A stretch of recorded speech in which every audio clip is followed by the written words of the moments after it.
Hey everyone, welcome to Movie Toast News and Reviews. This week we got 2 classic movies and 3 brand new movies coming your way. I'm so excited, man. How you doing this week, Dennis? I'm doing pretty good, Adam. How about yourself? Ooh, I can't complain. I just found out that we both watched one movie unbeknownst to one another this week, so I think we should start the show off that way. That sounds like fun. Yeah, it was that's a pleasant surprise. Yeah. I'm curious to see what you got to say about Hulu's new streaming title, The Binge, that we both happen to watch. Ooh, the parody of The Purge without killing, but more drinking and drugging. It was a little bit of Superbad, a little bit of Harold and Kumar. Yeah, I feel like it's a combination of all 3 of those things, an attempt at combining all 3 of those things. Yeah. Let's put it that way. There's a lot of little nooks and crannies throughout this movie to talk about. So essentially the plot is you got these 3 guys. They're friends. They're trying to go to a big party, a big bash on the Binge night. The Binge, this is going to be their first binge they can participate in. It's kind of like the one night a year that America allows you to drink and do drugs at the age of 18. So they want to go, but of course nothing goes smoothly for them. And then there's a little B story that happens at the same time.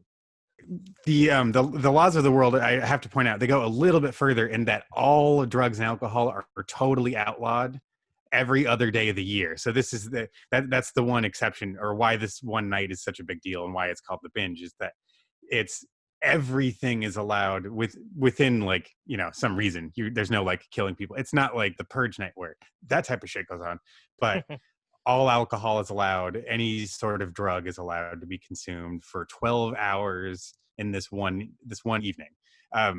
The fact that you're allowed to do all of these things starting at 18, I mean, the idea of this kind of dystopian world, it's not dystopian. They do describe it being in the far future. Yes. You do get some references. It's in the 2090s, I think. Is it? I thought it was just like 2030s, 2060s. I might be wrong. Well, in one scene, in the assembly scene right at the beginning, there's banners on the back wall.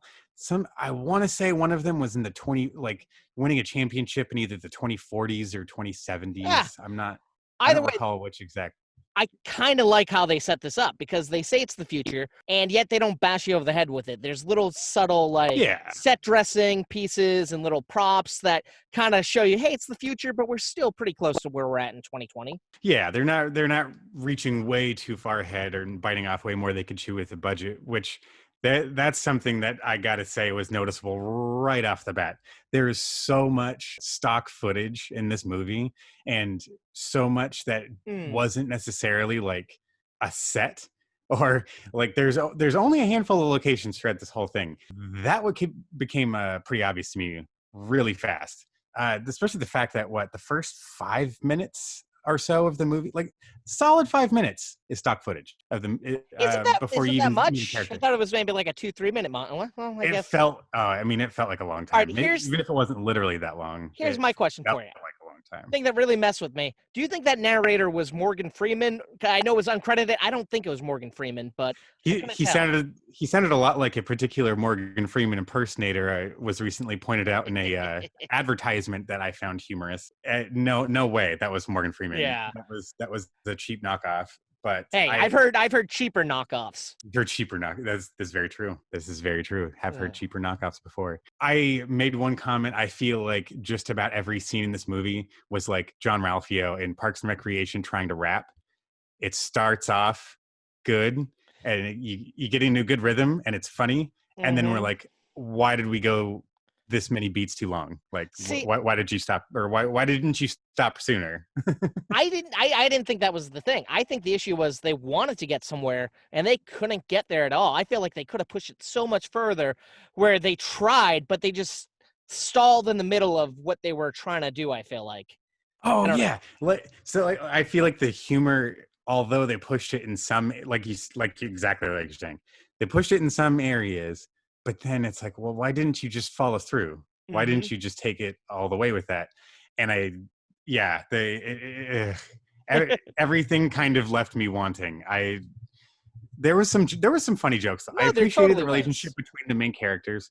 The text message, I'm going to get you pregnant, like that was funny. And then doubling down on after I'm gonna get you pregnant. Yeah, But that we was we did good. leave off on the side story that happens here. So these Oh, kids are all in yeah. high school, and the flip side of that is the one girl that the boy wants to ask out to the prom. I don't know if we told you about that, but the main thing is at the party, this one guy is going to ask the girl of his dreams out to the prom or homecoming, some dance of that sort. And she is very close with her dad. She says, I'm just tired. I'm going to go to bed. And then he finds out that she sneaks out.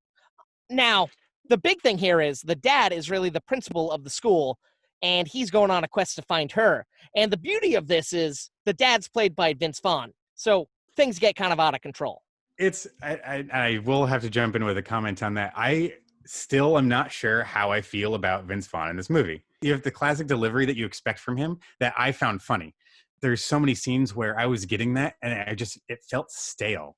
Like, well, we didn't have that. We didn't have the rest of the dialogue for this scene because we were just hoping Vince Vaughn would just Vince Vaughn us out of here. And I don't think it always worked for me personally. I liked his character, Yeah. but the writing was just kind of back and forth on everyone's motivation was like either very short-lived or nothing was actually like no one stood their ground on anything. See, I'm wondering about the Vince Vaughn thing. If there's two factors here. In the past couple of years, Vince Vaughn has primarily been doing these action, thriller, dark, gritty movies, so he hasn't done a lot of comedy lately. So I'm wondering if that factors in, or the fact that he's playing more of a wholesome guy. He's more of a dad. His life kind of changed a little bit when his wife left him. So I'm wondering if they watered that down on purpose. I don't know. Well, and then I'm worried about Are we venturing talking into about the spoiler twist? territory. I don't want to Yeah, reveal like that, but I do like that. the final. Okay, without revealing the final twist, I gotta say it, his the initial impression of his character is short-lived. Mm-hmm. I feel like I have to mention at least that much. That's where some of my issue with the film as a whole kind of ends up being. It's like, well then, wow, no one really kind of sticks to their guns. Some of the other characters I feel like make similar choices, and True. it's like, okay, so what's the point of doing a lot of these things? See, but I'm wondering if maybe things kind of changed a little bit when Vince Vaughn started to take drugs when he took edibles. But I do get there is something that happens with them later on, but I don't know. Yeah, I feel like that undoes that. Like See, it's not. I disagree with that. I don't think it undoes it on my end. I don't know why. It's interesting to me. But I It's see where you're oh coming man, from. yeah. I like the I fact that they sprinkle breadcrumbs throughout the whole movie leading up to that. I don't know. oh sure, but then for me the payoff was like, oh okay, so It was that's kind of weak. yeah. It was for me. I gotta say so my difficulty in trying to get words out was kind of my experience in watching the film. I gotta be honest. I appreciated a lot of the fun stuff though, like the random song taking the place of the mushroom trip. That was crazy. I like See, that I didn't set. like that. I did not like that. I'm like, what the fuck? Why do we get a Now, musical number here? If now, there was more now, musical numbers, I'd get on board with that. it's like I got to finish my comment though. All right. I appreciated the boldness of going that direction, and I liked the visual aspect of it, but it was way too long. It could Yeah. have been a funny like 20-30 second, maybe a minute long scene cutaway thing, but it totally detracted from what was just going on in the scene. I don't have any on-screen visual representation of the two characters who are just fighting Mm. being physically distant from each other, because we're seeing them do this whole song and dance together. So it's like, and then the song is so upbeat and happy. I don't really give a shit what the lyrics are. I don't have that visual representation of them like being apart. This is supposed to be getting into the third act. Our characters have disbanded. We're all supposed to be parting ways momentarily. It never happens. It genuinely never happened. You get to the party, they still walk in the front door together, all excited, like slapping each other's backs and stuff. Weren't they kind of like? I thought they were separated and they come together because Yeah, but dude, it's like 20 seconds. They forgive each other like almost immediately. There is no like it was rushed. everything. Yeah, that was my The issue whole with movie it. itself was rushed. I feel like they There didn't was harness yeah. the time and effort that they should have put into it. I feel like if they did one more pass at the script, not to say that it was a terrible movie, but yeah, I don't know. Mixed thoughts on this one. For me personally, I'd say Yellow Light wasn't dog shit, but it wasn't gold. I wanted more stuff kind of like in the world of Superbad, and I feel like we got more like tamer PG-13 level comedy. I don't know. Yeah, it was like they're trying to make a tween PG, like a tween Hangover, but Yes. we're watching it happen. We're watching the night happen instead. And I did, and like nothing pays off for me. It's one of my very, very, very few red lights. Oh Now, wow. I'm not going to say dog shit, but it's like, yeah, I laughed at it, but God, it was just not worth the time. I don't think there was funny things to appreciate about it. I liked the world it was set up in, and I liked some of the performances of the actors. But then there was a lot of scenes I feel like just started to run stale. Almost Mhm. every scene I feel like ran too long, and then like the jokes that I did enjoy, we hit the beat at least one time too many. Or like it was Sure. called back to one time too many for me almost every with almost every joke. Yeah, it's, I suppose if you're getting as fucked up as the characters are watching the movie, I might have tried to enjoy it better, but I simply was not. I don't Well, know. even the fact that we have montage of these kids getting drunk for the first time or doing drugs, there's no payoff. They have no effect. It's like they just continue to act the same way, and there's no major like, oh, they're impaired or this or that. It's Oh just yeah, let's move on. it's not even now. I don't believe this to be a spoiler, but in the final scene, Vince Vaughn says to his daughter, "Good job, sweetie," or "No, I'm proud of you." Mm-hmm. And me and Val were like, "Proud of what? What? Yeah. Well, Got I fucked guess up on binge maybe night?" maybe it I, was he did say I want you to act more like a kid. I want you to act more like a kid and have fun. You've already done all the hard work in school and you but never seem to unwind. that goes back into my like every character being pretty True. wishy-washy, and like the movie starts off with Vince Vaughn delivering the speech and how none of you should be participating in this tonight, Hmm. and he immediately turns his back on his own like morals, I guess, which he Huh. doesn't seem to. I don't know, but none of Yeah. the characters seem to have like the. Oh yeah, You know, there's it's a few just like a things. giant dinosaur bit this movie and spit it out. It is, and it's all of the poo you're left digging around for the one satellite phone left Ugh. that we get to watch. Much like Jurassic Park III, which is going to be my next film for review. What? No way. That's intense. Yes, folks. Going back to some of the stuff I had to watch around my getting better from being sick. This is one that I know in the past I remember wasn't my favorite Jurassic Park, but I was still under the impression, oh, at least I like this one more than the new generation stuff. I'm not a big fan of the current Jurassic Jurassic World World. uh, trilogy or series that we have happening.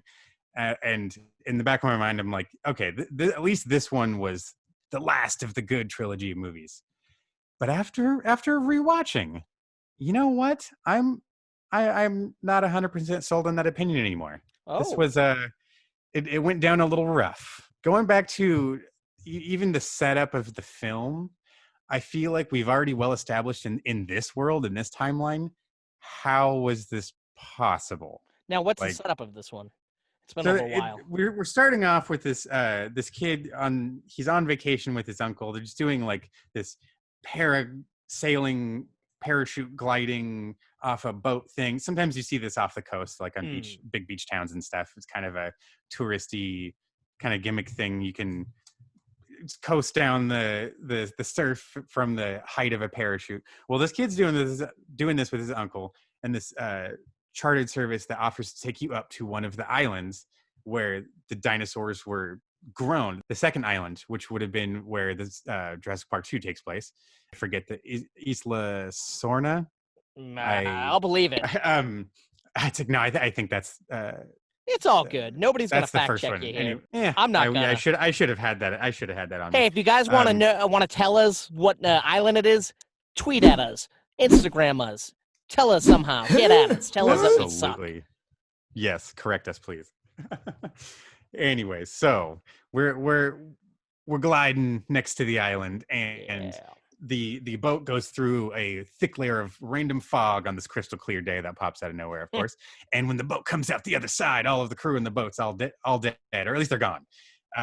assumed, of course, dinosaurs, and they have to glide onto the island. They disconnect from the boat and they have to glide onto the island. Setting up the story of Sam Neill's character, he's trying to go out about his life, just trying to be an archaeologist. Of course, everyone's still fucking asking him about the Jurassic Park incident, and he's just like, I'm over that shit. I just want to look up real dinosaur bones. He gets approached by William H. Macy and oh my God, I can't think of her name now. It's not the lady from Dick and Jane, right? now.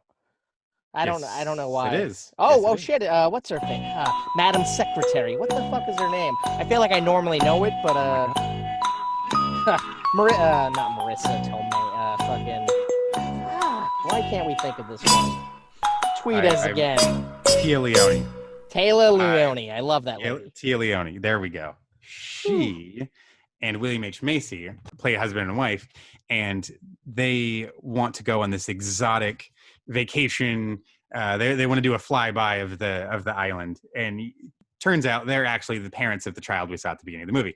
They're not telling our favorite archaeologist here, our paleontologist, excuse me, Dr. Grant, that they actually want to land on the island and go search for him. So they, under false pretense, they get him there. They land on the island. He wakes up. He's like, "What the fuck? I was just trying to nap on a plane, tell you about dinosaurs. Fuck this." So they drag him out. Of course, dinosaurs ensue. We lose all of our security detail. Fucking Mr. Noodle from Sesame Street gets eaten by a dinosaur. Wait, who? What? Is this a real person? The actor that plays the head of the security detail, the balding, redheaded dude, he was on Sesame Street. Huh. Did not know that. Learn There you things go. every day. He played Mr. Noodle. He's a friend of Elmo's. Look! That's Mr. Noodle's brother, Mr. Noodle! Huh. Did not know there was a character named Mr. Noodle. It's interesting. He like just pantomimes. He doesn't actually speak. Okay. I can get behind that. Yeah. Sorry to kill your vibe there. Michael Jeter, by the way. Mr. Michael Jeter. And I should mention there's the photographer that comes with Dr. Grant, who's this like his protege. He's not a photographer, but he brings a camera with him. He takes pictures. I'm trailing off here because we're kind of getting back into some similar territory. We get to see some different dinosaurs. We're in a different place that obviously, as mentioned before, this is not the island that Dr. Grant visited. So he has no familiarity with anything about this. Not to say he had a lot of time to learn the fucking layout of the last island. But what kind of goes on for me, it's like, it feels very forced. A lot of the movie feels very forced. We get a lot of this moments we recognize. The music sounds very similar. We kind of get some setups that seem like we're going to see some callbacks to the first one that don't ever actually pay off. Of course, the raptors are coming to play. That's the big draw. That's his main attraction. Dr. Grant is like the fucking raptor king, except Watch out these for raptors, Pratt. for some reason, watch it. The OG. That's what we need to do is get the two of them in the same movie, and they have to work on a raptor together. Or Oh, some baby, shit. that's Dominion. It's coming. Oh, all right. I'm pumped. That's. Don't lie. Yeah, Don't feign never. your entertainment. I'm not. I'm really not. I'm not. I can't. I will. I will absolutely not hold my breath. I don't know. This movie was a yellow light for me. Like but it's signals to me now after that rewatch, kind of the beginning of the end. I feel like it's like, oh, I see. This was the turn. The first Jurassic World isn't the turn into the bad Jurassic Park movies for me. This is the beginning of allowing that the rest of this stuff to continue happening. Second one was cheesy, but I still enjoy the ride. Maybe I'm just a bigger Dr. Malcolm fan. I don't know. And speaking of which, second one, Vince Vaughn's in that one too. That's very true. Oh, there you Crossing go. over with the Binge. That's right. And last week's episode, Starsky and Hutch. We got a Vaughn thing going this show. We're just Vaughning the whole month away. We're gonna bring this month to a close with some Vaughnage. Yeah, yellow light. I mean, go rewatch the first two. I mean, the third one is fine. Complete the trilogy, I guess. There you go. But yeah, don't force it like they forced that movie apparently. Because oh yeah, I am honestly much more excited to hear about a completely different third chapter in a trilogy of films that you got to see this week, my good friend. Okay, I'll get into that. I got around to seeing the highly anticipated comedy Bill and Ted Face the Music, or as some people calling it, Bill and Ted 3. The movie picks up 25 years after Bill and Ted's bogus adventure, and at this point in time, the fabric of space and time is crumbling beneath them. Unbeknownst to them, they slowly realize this, but the greater good knows this is happening. So the Wild Stallions still haven't written the greatest song in the world that would bring peace and harmony to the world and now fix the space-time continuum, apparently. Unfortunately for them, like I said, stuff's crumbling. Time is getting all loosey-goosey here. They're running out of time. These guys only have 78 minutes to write this song. So they hatch a plan to travel throughout time and steal the song from their future selves. The only downside is they don't know when they wrote the song, so there's a bit of trial and error in this. Okay. Oh, that's Yeah. fun. Okay. Yeah. And as if that's not bad enough, they find out that their wives are gonna leave them. So they try to fix that while they're Oh, fixing shit. this other Okay. situation. And on top of that, there's a killer robot hunting them down. What? Yeah. Oh yeah. my God. Oh Uh-huh. wow. All right. So odds are not in their favor this time. Damn. And all throughout time, as they're doing this, their daughters are pretty much female teenager or 20-something-year-old versions of them. And they're not Okay. doing much with their lives, but they know music and they love music. They end up finding out what happened to their dad and they want to help out. They also travel through time and assemble the world's best musicians to join the Wild Stallions, which is their dad's band. Okay. There's a lot that's going on in this movie, and it's all being No meshed kidding. together, but somehow it works. It's nice in retrospect. It's nice seeing these guys back together again. It's been years, and I love their bond they had back in the day. And overall, it's just nice seeing Keanu Reeves having fun and being a goofball once again. Because he's always playing these stoic guys, these action-packed, brute-type guys, and it's just fun seeing him let that serious side drop for a little bit. The opening of the movie, there's a montage of the Wild Stallions along with Death doing these killer fucking concerts. But then we find out that there was a downfall. The band kind of split up and went their own way, and Bill and Ted stuck together, but Death left, and these guys were still trying to fulfill their destiny, and that didn't happen. So it's kind of crazy how that all unwinds on them. There's some really great cameos kind of spread throughout the whole movie, and you see a Nice. lot of old characters come back. There's a really funny joke about Bill's stepmom who became Ted's stepmom, or vice versa, and now she's marrying someone else that's close to them. That's how we kind of meet everyone in the beginning of the movie. It's kind of funny how that works out. And like I said before, they have kids that are pretty much them. But yeah, I'm dwindling here. Let's get into the bad stuff. All right, so the CG was kind of bad in areas. It was spotty. Some areas it looked great. Other areas it looked cheesy. I couldn't tell if they did it on purpose or if it was budgetary. The plot was a little lackluster compared to maybe the first or second movie. And their daughters are basically carbon copies of them. And I'm not saying that the actresses were bad and terrible. They were pretty great, but I just feel like the writers didn't fully flesh them out and make them kind of original and unique to themselves. Oh, okay. Yeah, so it kind of hurt me a little bit in that way. So yeah, I feel like they could have been written a little bit better. Overall, the pros outweigh the cons in this movie. It's a really uplifting, upbeat, fun movie. You have a lot of chuckles. It's interesting seeing these guys meeting different versions of their future selves, seeing the highs and lows that they're at. Like, they go all throughout time here. And you know how you got the little thing that tells you what's going to happen at the beginning of most movies, or like there's something that kind of is a thread throughout the whole movie. I don't know. There's something that they say in the beginning of the movie that later on pays off right at the very end. And it's like, oh, that's kind of clever and cool. And then it's like, once it hits you what the answer of the movie is, it's like, oh, should have seen that one coming. I didn't. I'm a fucking idiot. But Bill and Ted Face the Music, available on all VOD platforms. You can buy it, you can rent it. I'd say it's a green light. I bought it. I'm kind of happy I bought this one. And fast forward a little bit to get to the post-credit scene. There's a pretty fun post-credit scene of the guys. Yeah, you could also see this one in theaters if you're feeling a little risky, or you can see it at a drive-ins, but I definitely think it's worth checking out. I'm not saying it's an amazing movie or a shitty movie. It's just a movie that we need right now in these weird, wacky times that we live in. Weird world. I'm a robot, apparently, who can't speak English. Speaking of which, Death and this killer robot, my two favorite characters in this movie. These guys are fucking hilarious. Oh, nice. Sorry. What's up? You got questions? I got answers. I was curious. So what's the runtime on this thing? Because this is a lot. That was a lot of layers you described. I'm curious how it all fits in. I think it's like 98 minutes. So it's that's one of my favorite parts of this movie. The fact that 78 minutes are tagged throughout the whole movie. They have a clock and they're counting down, and it's pretty accurate until the very end, because you can play with a little bit at the end. And before they find out they have 78 minutes. So that eats up maybe 20 minutes before they find that timeline. But it's that Jack Bauer feeling that I like. And somehow they Oh, cut. nice. And at the same time, I left out their wives are visited by their future selves who are trying to convince them that Bill and Ted might not be the best husbands for him. So they're jumping through time trying to see if Bill and Ted are ever going to be worthy enough to stay married to him because they're princesses from Oh, medieval wow. times. So that was a whole nother thing that happened in there. I know Damn. it sounds like a lot and it's kind of slocky and crazy, but it really works somehow, and I'm happy. I was afraid That sounds going like a into fun it. time. Yeah. That sounds like a fun ride, though. Oh, totally. Now, if they do another one, I don't know what they would do with it. I could see them trying to hand it off to the daughters, who are hilariously named Billy and Thea.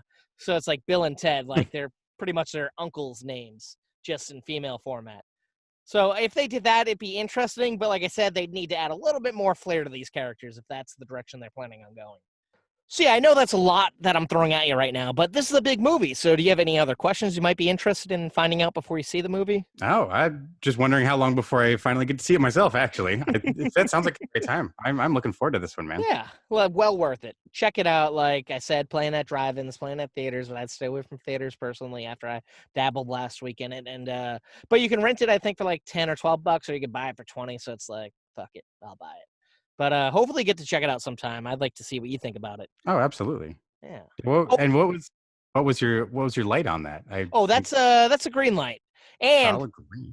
may I also say they're first greeted by the daughter of Rufus, played by Kristen Shaw. Rufus is George Carlin. He's unfortunately passed, and also her mother is like one of these supreme beings who like tell him you got 78 minutes to get your shit together. And she thinks there's a few people who have conspiracies who think that Bill and Ted need to die for the prophecy to come true. So she also set out to have the robot hunt them down. And at the whole time, Kristen Shaw is like on a cell phone, like fighting with their mother about this because she has faith in what Bill and Ted are doing.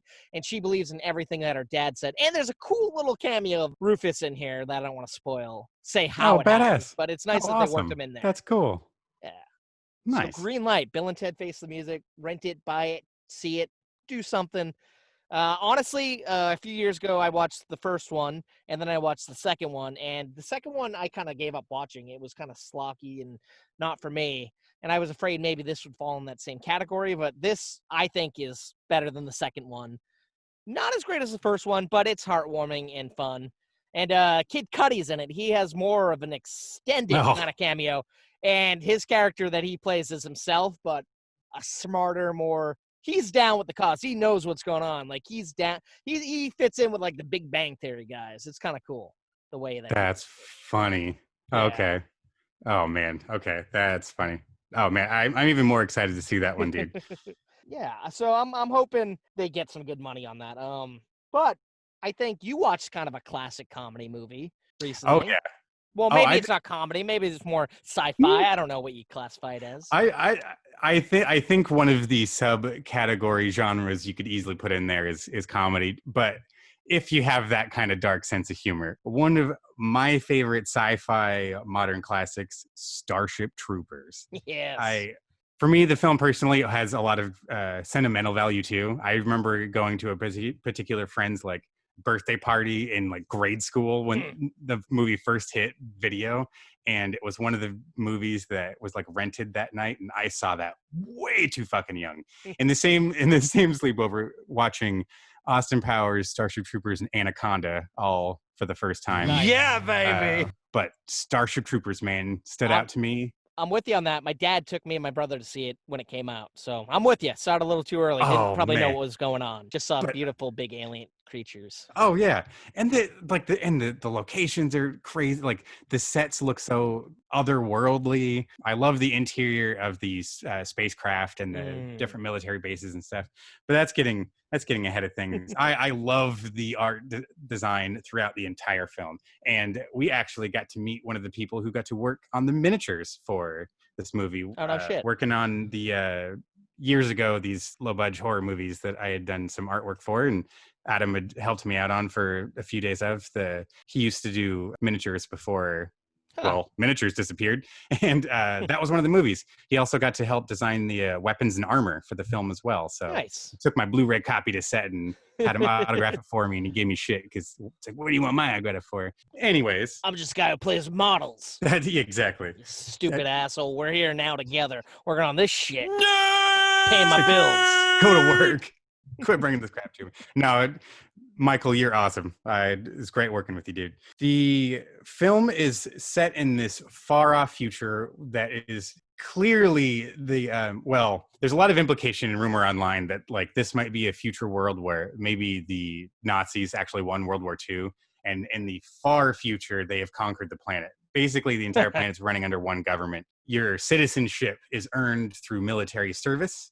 There's a lot of rights that are restricted to you. You have to apply for licenses to have children. You're not allowed to vote unless you are a full-fledged citizen, and the only way to do that is through military service. Anyways, that's all just the backdrop and setup for this film. A group of teenagers who are graduating high school are making that choice whether they want to serve or not, or continue their schooling. And our three main characters, played by Denise Richards, Neil Patrick Harris, and Casper Van Dien. There we go. I know all three of them off the top of my head. They have all decided to sign up, and they're all assigned to three different branches of the military. Now, Casper Van Dien and Denise Richards were dating in high school, but right off the bat, you can kind of tell she seems like she's kind of over this.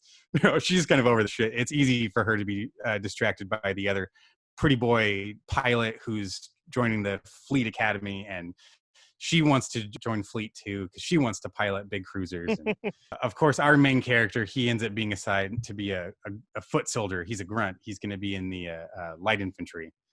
And the brilliant Neil Patrick Harris, which I believe was still riding off of the peak Doogie Howser fame. Howser, yeah. Yeah, so he's still like seen as like this kind of a very intelligent character. He gets assigned to PSYOPs, so because he's a psychic, and he's doing top secret military maneuvers, and he's commanding large groups of forces and doing top secret research and shit. They all part ways. They'll go to their respective branches, and during training you come to find out that their enemy, the bugs, which are just like they call them arachnids, but they are very alien, like just kind of giant bug-like creatures. I mean, the size of a fucking Volkswagen Beetle probably at the smallest, and up to the size of like a small house when you get to the big tanks and stuff. They're horrifying creatures that can just decimate planets. They've hurled an asteroid at Earth, destroying our main character's hometown, Buenos Aires, and fucking assholes, decimating millions of lives, including their parents. They're with renewed vigor. They're all ready to go meet the bug head on and start fighting into their territory and fighting towards their home planet, hopefully eradicating the species. Now, sounds really brutal because it is. The film is based on a book of the same title, Starship Troopers, and I've read that as well. Oh.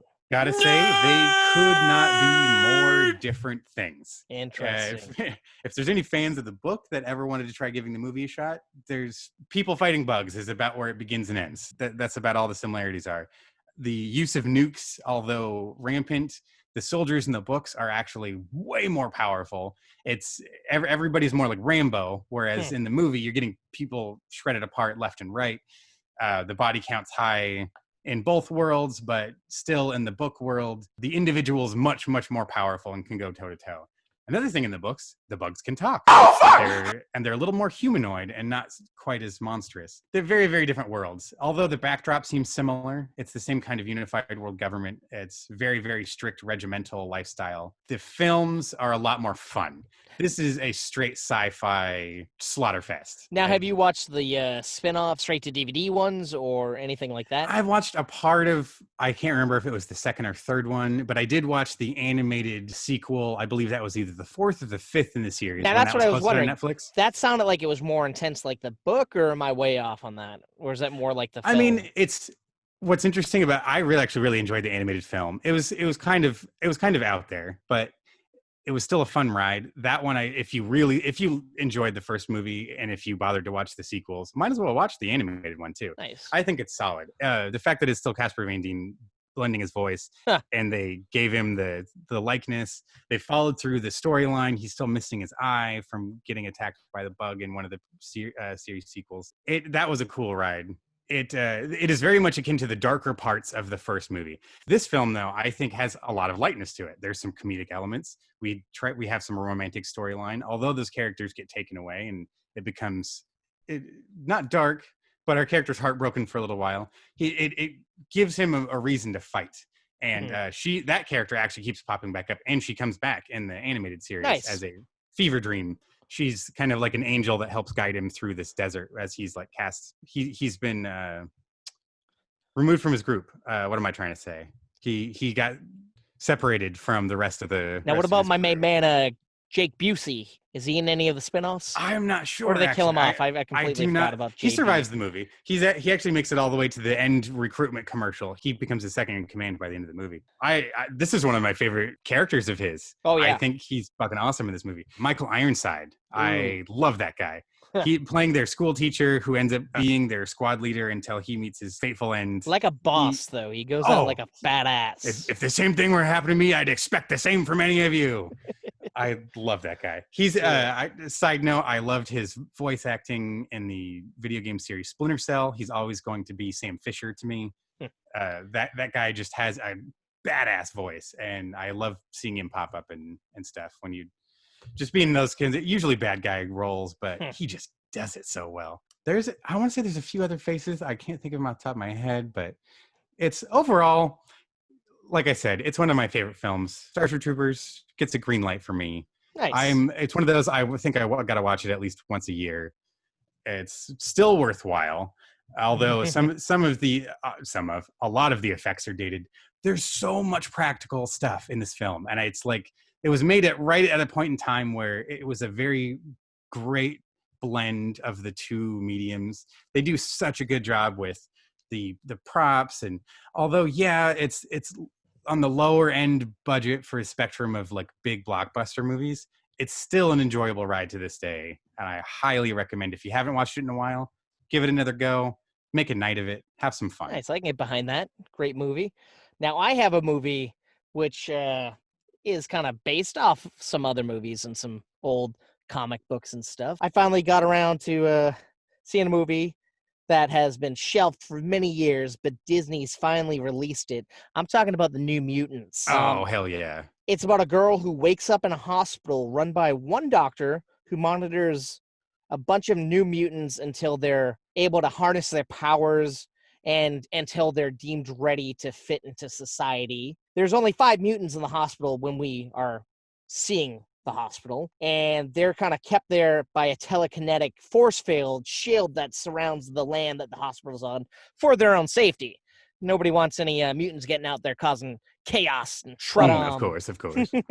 As you could think, all's good and ends well. That is until each mutant starts facing their nightmares. Their nightmares become a reality.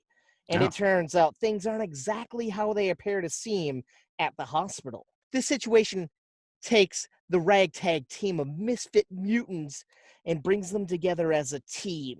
Oh, man, I had some mixed feelings about this movie. For starters, I saw it at the drive-in. Now, this is all just me complaining about the viewing experience, but I do get into some better things here, guys. I got to vent for a second. Sorry.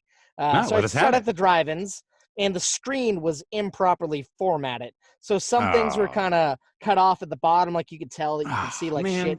But the bigger issue I had, the top part was very well cut off. Like you were seeing like people's foreheads being cut off, and it was so noticeable, and I was so angry. Yeah, I was so pissed. I got used to it after a while, but it just not the proper way to see it. And then outside, I could hear 2 people having very loud conversation throughout the whole movie. And so I was a little distracted and a little angry, but I still had to give the movie as much attention as I could give it. So the movie itself has some pros and some cons. For starters, it was kind of hard knowing which powers the mutants had. At one point, I thought there was 2 different mutants that both had like Johnny Storm style fucking fire powers, but I was wrong about that. And other characters like, all right, she turns into a wolf. She kind of has like a metal arm, and she can fucking teleport through different areas and this and that. And then we don't know what the brand new mutant in the hospital, we don't know what her power is yet. So it's kind of a little ambiguous, and I feel like I should know what the powers are of these characters, but I don't fully know even after I finish seeing the Oh movie. God. Okay. Okay. Which, I don't know, my Interesting. brother also had the same issue with it, so I'm like, I'm not the only one. Oh But man, and he's the comic book head too. Like, yeah, and yeah. damn. But like I said, there was people outside talking very loudly. It was him and this person that we went with, so I blame him for not fully knowing. But I guess the movie Hmm. itself kind of didn't tell us what we needed to know. They tried building tensions very high amongst these teenagers, and I felt like it was too high. Like there was already a clique set up, and before this one character joins in, and then the one character picks on her, another character likes her, another character is kind of like, I don't care anyway. But I will say they did give each mutant their own rich backstory. There were a couple of Easter eggs that were connected this movie to the Fox X-Men movie franchise, which was pretty sweet. The CG was pretty decent.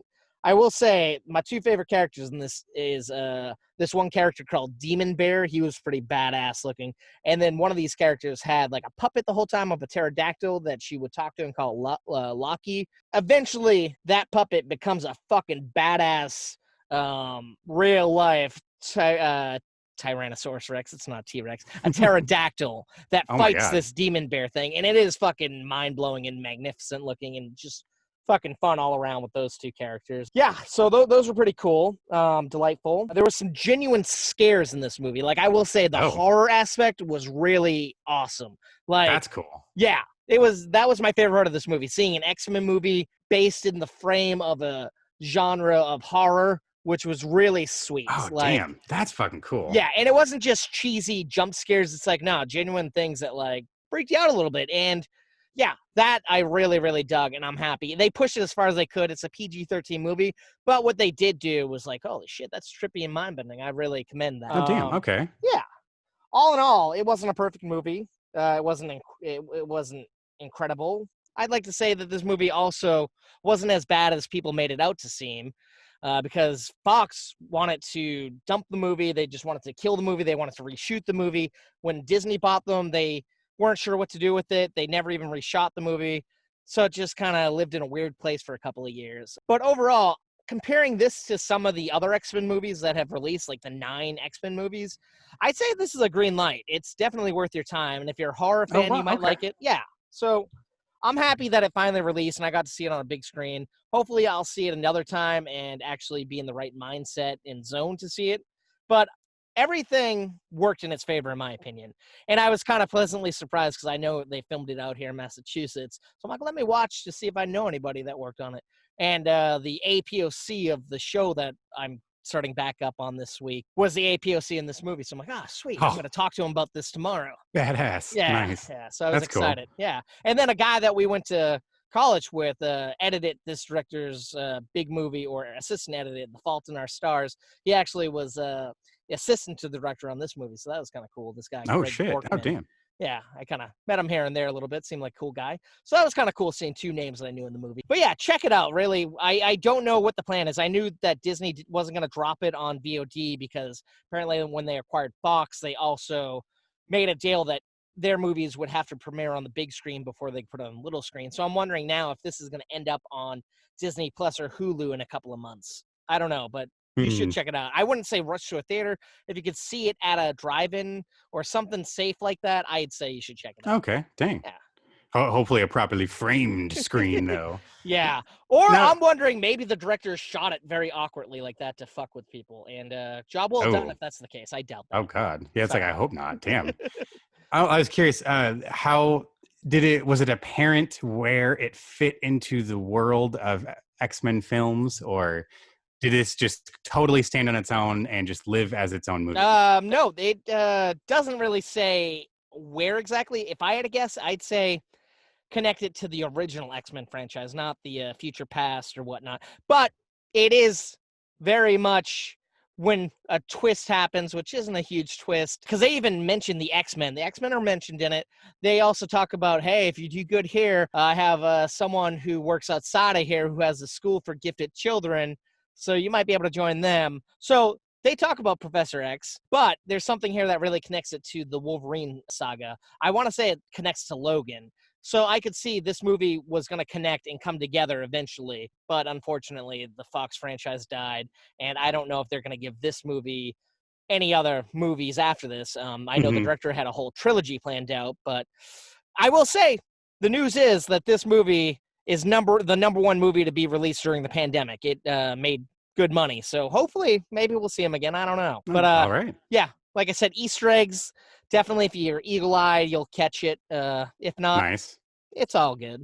You'll still have a good time, I think. Okay, cool. Yeah. I mean, I always love finding the Easter eggs and stuff like that, but by comparison, something where I have no idea anything about the world, like when I went to see Shazam, I still had a great time with that. So Yeah. I'm happy to hear both things. I like being able to go see something with someone who may not have nearly as much interest in that type of world, but you still can have a good time watching this movie playing out. Yeah. You know?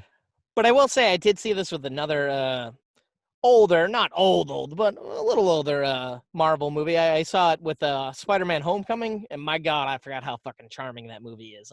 I love it. Oh, nice. Fucking That's a good double comedy feature. gold. Yeah, it was pretty sweet. I was happy about it. Because I'm like, oh, man, I got to watch this again. But I'm like, ooh, I really enjoyed it. Different tastes. One's a horror, one's a comedy. Goes together like peanut butter and fucking chocolate. Yeah. Nice. Any other questions about it? No, man, I'm eager to see this one. I feel like what you said is probably gonna end up happening. It'll probably float out to either the Hulu or the Disney Plus. I'm hoping Disney Plus. It seems like something they're probably not going to try to charge for if they do wait the fair amount of time, which I'm sure there is an agreed upon contractual date after release from theaters that they're then allowed to start streaming it. But let's get it quick. Yeah. The rest of us want to watch it too. Definitely. I'd be intrigued to see your take on it. Like, I didn't know too much about New Mutants. And apparently this was going to connect to, as I'm going back to the question because I don't know how to keep my mind in one place. In an earlier draft, this movie was going to be connected to Deadpool as well because one of the characters is a sibling of Colossus, and they were going to bring in that Colossus from Deadpool into this. Oh, badass. Fortunately, that didn't sync up. Colossus is awesome. Yeah. And his sister's pretty cool too. Nice. Yeah. Sweet. Can't wait to meet the new youngins, the new mutants. Wow, guys, we brought you 3 brand new movies, talked about some classic movies. Whew, thanks for sitting down and listening to this supersized episode, guys. It's a good size. Yeah. Super decent size. A healthy sized episode. Right, not as big as last week, but not as small as the previous couple of weeks. I feel like it was a good mix. See, episode 49, man. We're coming up on it next week. I think this not episode 49? Yeah, 50. This is 49. Yeah. Yep. Wow. Yeah. Whew, how are we going to top these movies? I don't know. You're going to have to fucking download and find out. Please subscribe. Please like. Please comment over on fucking Apple Podcasts. A subscribe would be pretty sweet if you guys did. Yeah. But please get at us and interact with us on the socials. Dennis, do you know where they can find us? Because I can't think of anywhere. Oh, well, I can think of Reddit, Instagram, Facebook, and Instagram again, Twitter, Instagram. I fucking mentioned it twice. Why not? Because it's that damn good. That's right. We're there quite often. It will not be hard to reach us, to be entirely honest. There are links to our Discord channel on the Reddit page, and we'd love to chat with you there. We've got some fun posts. All of our past episodes you can find if you having trouble finding those links or your particular service, something's missing.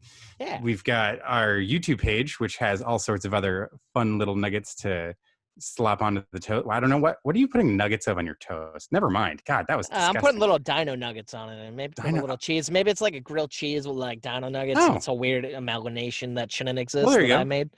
Yeah, crispy grilled cheese. Yeah, dino grilled cheese. You know, it's like a nice poor man's fucking dinner. I don't know, but yeah, all those places that Dennis mentioned. Sorry. We're at movie_toast, but at YouTube we're at Movie Toast News and Reviews, also over on Twitch as well. But also for a little bit of time, you can find us on our own little website called movietoast.com. Yeah, the other places are better to find us. Yeah, you're gonna get our attention faster. We want to chat with you folks. Yeah. So I think that brings us to the end here, sir. Yeah. That was a solid one, man. Yeah, that was a good number 2. I don't know what the meow was. I was going for a poop, and then I'm like, oh, we could get that sound effect mixed in later. But then a cat came out. I don't know what that was. Ugh, Oh, getting loopy Christ. here, guys. Sorry about that. Oh, man. Well, as always, everybody, stay toasty.